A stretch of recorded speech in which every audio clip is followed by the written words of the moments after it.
Good morning class 10। कल हम आपको पढ़ा रहे थे कविता सोहनलाल द्विवेदी, माफ कीजिए, कल आपको कविता पढ़ा रहे थे चलना हमारा काम है। तो ये यहाँ से शुरू करना था। इस विशद विश्व प्रवाह में किसको नहीं बहना पड़ा, इस विशद विश्व प्रवाह में किसको नहीं बहना पड़ा, सुख दुख हमारी ही तरह किसको नहीं सहना पड़ा, फिर व्यर्थ क्यों कहता फिरूं मुझ पर विधाता वाम है, चलना हमारा काम है, चलना हमारा काम है। कवि कहते हैं कि इस संसार के व्यापक प्रवाह में, समय के प्रवाह में, दुनियादारी के प्रवाह में ऐसा कौन सा व्यक्ति है जिसको बहना नहीं पड़ा। कौन नहीं समय से और संसार से प्रभावित हुआ, और हमारी ही तरह कौन ऐसा व्यक्ति है जिसे सुख और दुख सहना न पड़ा। अर्थात सभी को सुख और दुख सहना पड़ा है। कोई भी व्यक्ति ऐसा नहीं हुआ जो सुख दुख से परे हो। कल मैंने इसको एक्सप्लेन कर दिया था पिछली वीडियो में, आप देख लीजिएगा। अगला देखिए, मैं पूर्णता की खोज में दर दर भटकता ही रहा, मैं पूर्णता की खोज में दर दर भटकता ही रहा, प्रत्येक पग पर कुछ न कुछ दौड़ा अटकता ही रहा, पर हो निराशा क्यों मुझे जीवन इसी का नाम है, पर हो निराशा क्यों मुझे जीवन इसी का नाम है, चलना हमारा काम है, चलना हमारा काम है। कवि कहते हैं कि मैं संपूर्णता की खोज में, कंप्लीट बन जाने के लिए, कंप्लीट अचीवमेंट के लिए, संपूर्ण प्राप्ति के लिए पूरे जीवन भटकता रहा, कभी यहाँ कभी वहाँ। संदेह कहानी की राम निहाल का पात्र आपको याद ही होगा।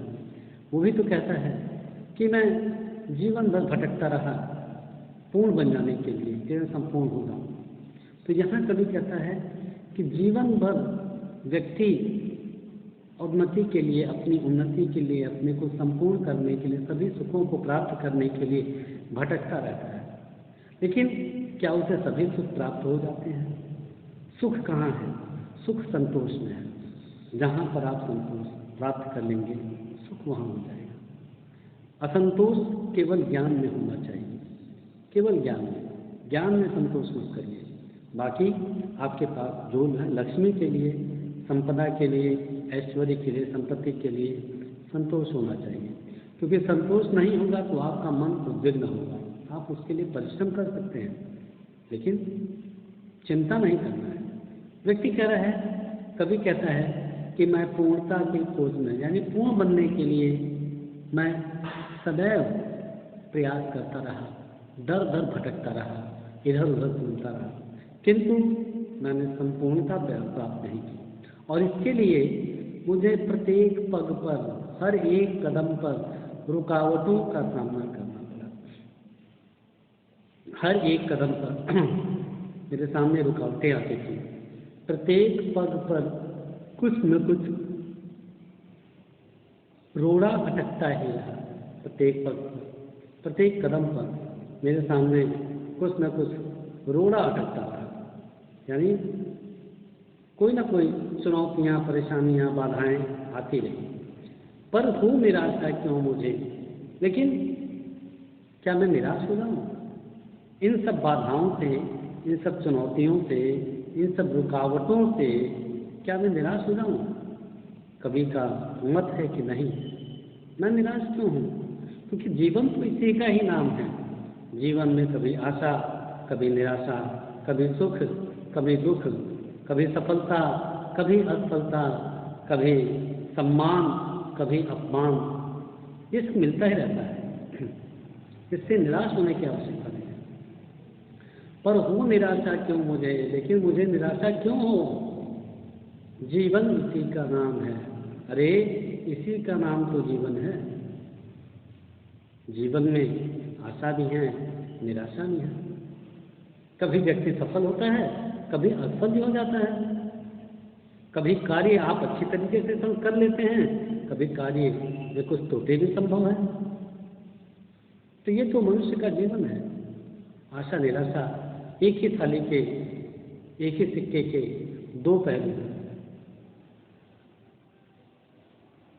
ये निरंतर क्रम है प्रकृति का जो चलता रहता है। आशा निराशा आती जाती रहती है। तो क्या व्यक्ति दुखी होकर के बैठ जाए?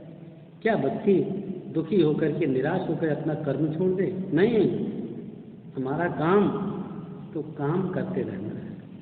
हमारा काम तो चलना है, चलना हमारा काम है। अर्थात परिश्रम करना, प्रयास करना, सफलता प्राप्ति के लिए संघर्ष करना, लक्ष्य प्राप्ति के लिए संघर्ष करना हमारा काम है। चाहे सुख हो या दुख हो, चाहे असफलता हो या सफलता हो, उसको असफलता हो जाने पर इतराइए मत। अति आत्मविश्वास से भर मत जाइए। आत्मविश्वास होना अच्छी बात है, लेकिन इसकी अति होना खराब बात है। अत्यधिक आत्मविश्वास, जरूरत से ज्यादा आत्मविश्वास आपको अहंकारी, आपको घमंडी बना देता है और आप सत्य का मूल्यांकन नहीं कर पाते हैं, जिसके कारण आप असफल हो जाते हैं। ऐसा नहीं होना चाहिए। आत्मविश्वास से हीन भी नहीं होना चाहिए। दोनों चीजें खतरनाक है। अत्यधिक आत्मविश्वास भी खतरनाक है और न्यूनतम आत्मविश्वास भी खतरनाक है। तो आत्मविश्वास रख करके अपना कर्म कीजिए और सफलता को प्राप्त कीजिए। आशा निराशा एक ही सिक्के के दो पहलू हैं।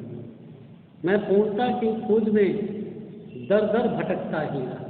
कभी कहता है कि मैं पूर्ण हो जाने के लिए, खोज करने के लिए दरवाजे दरवाजे भटकता रहा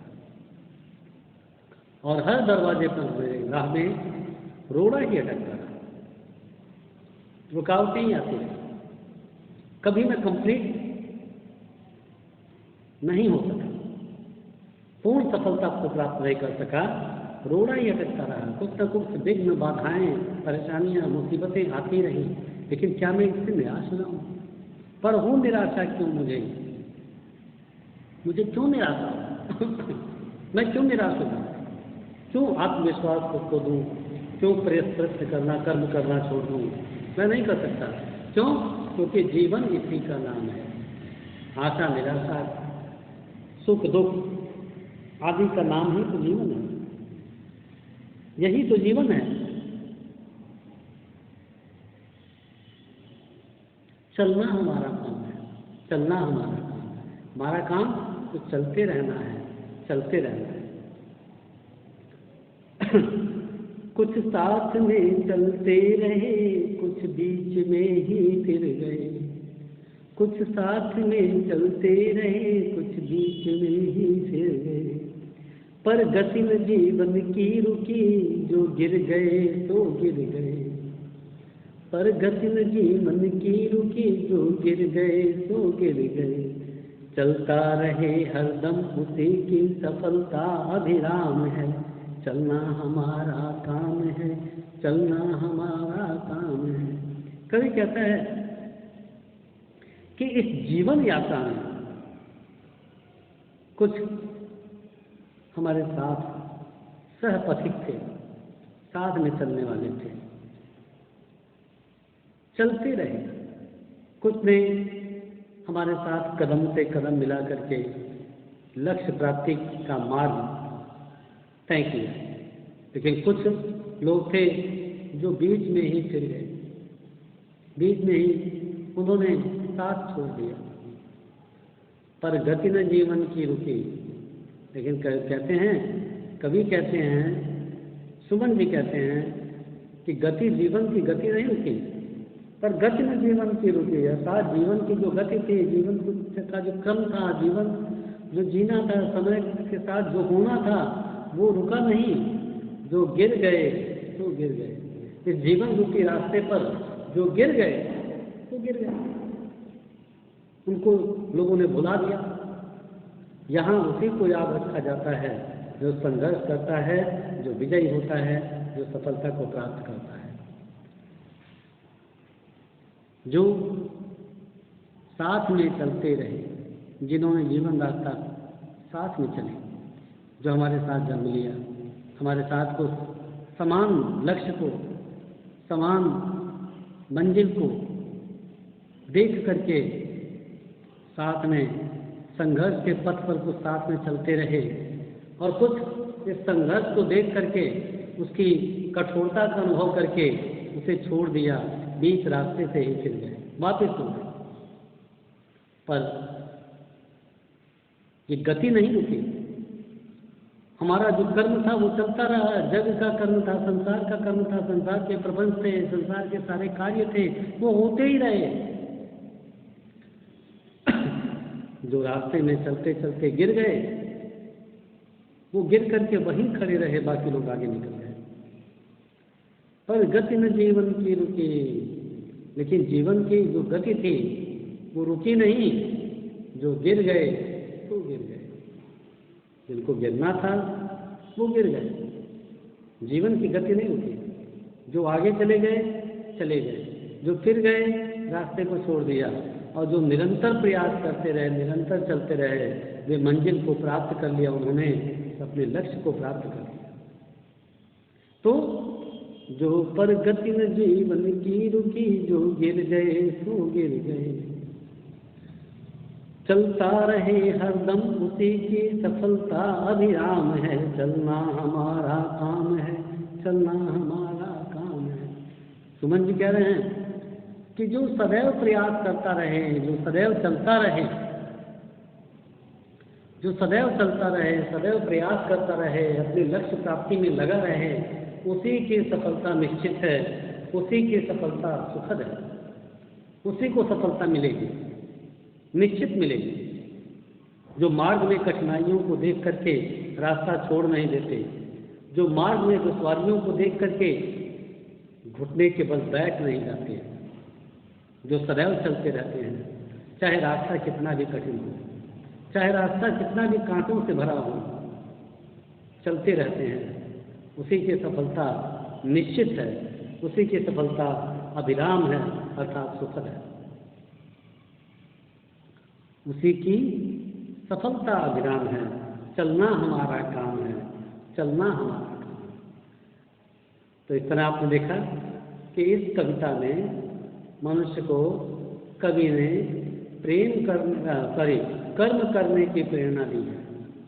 उसको अपना कर्म हमेशा करना चाहिए, सदैव करना चाहिए, मन से करना चाहिए, और ऐसे ही व्यक्ति सफल होते हैं। जो व्यक्ति केवल लक्ष्य को देख करके ललचाता रहता है, रास्ता होने पर भी उस पर चलने का साहस नहीं कर पाता, वो व्यक्ति कभी भी लक्ष्य को प्राप्त नहीं कर सकता।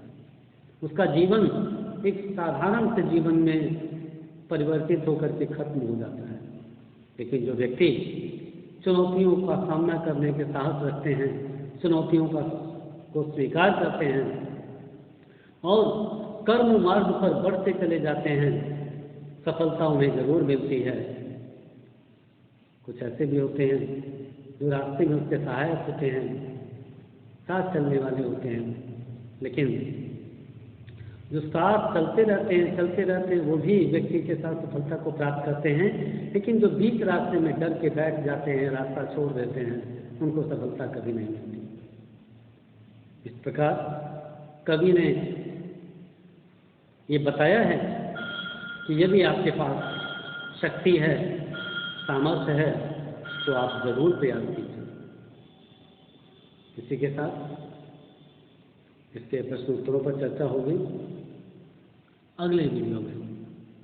तब तक के लिए आप इस कविता को पढ़िए, इसके भावार्थ का मनन कीजिए, वर्कबुक की भी सहायता लीजिए। धन्यवाद।